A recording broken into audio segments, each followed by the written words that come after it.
Hello, I'm Richard Vobes, the Bald Explorer, and I'm out on another walk. This time I'm in South Shropshire.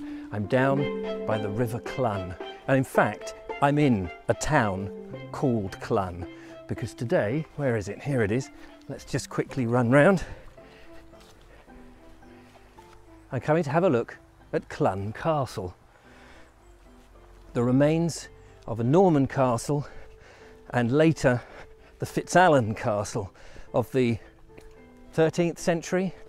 We've got to get there first. I'm going to make a visit where I walk around the actual village, the town of Clun. It's one of the smallest towns in Shropshire. But first, I'm crossing the River Clun that goes around as one of the defences of the castle of Clun, and we'll go and explore it. And here you see already the big defensive motte that is in front of me. Now fortunately there is more than just the motte. There are some stone remnants, the ruins of the castle, which is what we're going to look at. Now beside me I have the River Clun. You can't really see it, but it's just behind these trees, or at the base of these trees. And then as I approach this huge motte, which I think is not so much artificial, but actually based on an outcrop that was originally chosen. So as I walk up what would be part of the ramparts, let me tell you that originally here there was a Saxon village that was built up because of the old drove roads that came through here, and of course the river being essential for any village, any population to survive. But after the great conquest of 1066, of course, the Normans wanted to stamp their authority and prove that they were the race that was going to take over, or the authority that was going to take over. As you can see on my left, the steep bank of the motte. I'm just walking up this track here that goes around. Well, as ever, you will have heard me mention Roger de Montgomery from many of the other walks that I've done, particularly in Shropshire. Well, he was one of the lords. He was the first Earl of Shrewsbury, given swathes of land in this area, and part of the reason was to protect this whole strip of land that sort of bordered Wales, which we call the Marches, from invasion and attack from the Welsh. And now, as I head forward, you can see the remains, or the ruins, of the castle. Now, what we see here is not one particular period of time, and often you have to bear that in mind when you come to these sort of places. This is the result of perhaps 400 years worth, certainly 300 years worth of building work. This is the main motte that we can see, upon which would have been the original keep. Here, a little sign that shows us the border fortress depicted in the 14th century. As we come round, we need to cross up and climb up there. This whole area, if you're not familiar with Shropshire, is surrounded by undulating hills, the South Shropshire Hills. Absolutely outstanding area of beauty and worth coming to view if you're a walker. It is very popular with walkers, of course. There's the Shropshire Way that comes around here, and the Jack Mytton way or path. I'm not quite sure what it's correctly called.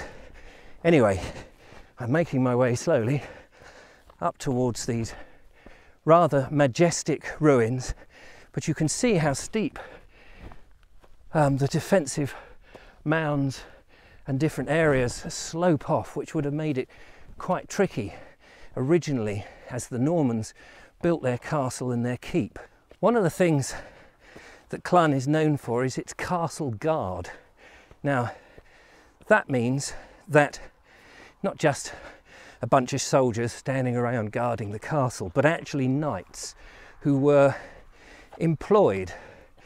The knights from various manors of around would have been given land and property, but in lieu of that they had a duty to come and guard the main castle of the area, and that's what they would have done. Not just, you know, standing around like bods hanging about here. They would have been on guard and guarding the whole territory, the whole manor, the whole area from the Welsh attack, which was going on quite a bit.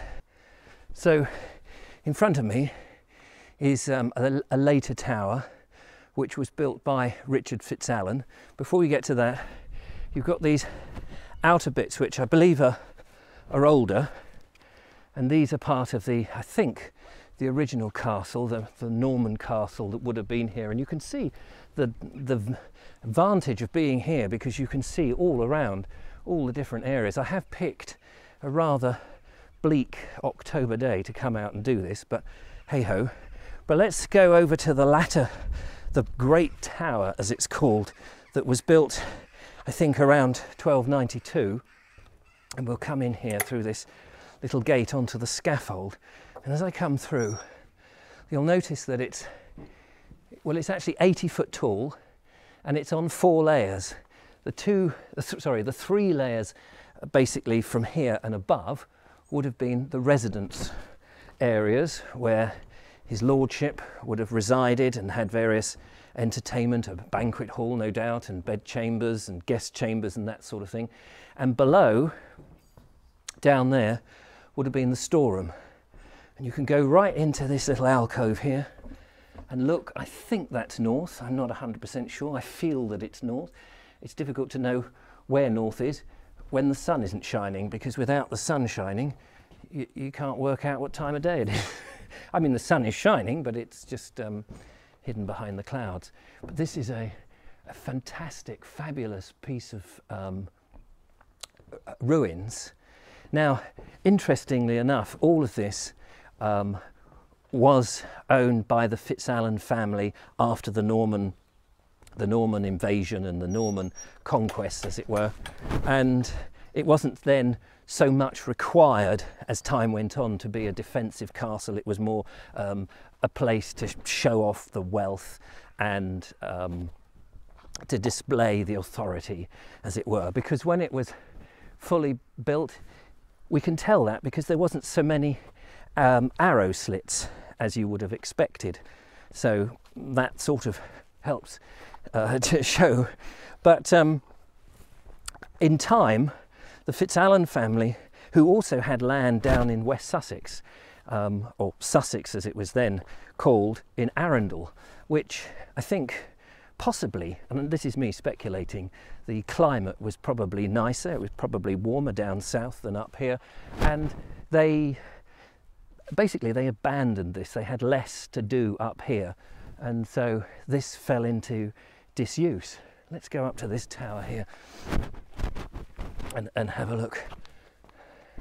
So it fell into a lot of disuse, although once they moved down, I believe that they used this as a hunting lodge, and they had a stud here for horses, and it would have been, you know, a fantastic place to go hunting, galloping up and down the hills and what have you. Would have been very nice. You get quite a great vantage here of everything. If I stand on this peak, I'm not sure if this is part of the original gatehouse. Anyway, in time, let me just show you this side behind me here, with the castle behind me. In time, it was pretty ruinous. In the 16th century, John Leyland, famous traveller, wrote that he saw it in a ruinous condition, and then later on, during the English Civil War, or rather just after the English Civil War, the whole place was slighted. And slighting is a process where castle remains that could be used as a defensive structure in a civil war or that sort of thing is basically made ruinous and safe so that no one could possibly use it. And that's what happened. That's what happened here. It's a little slippery. I don't want to fall down anywhere. So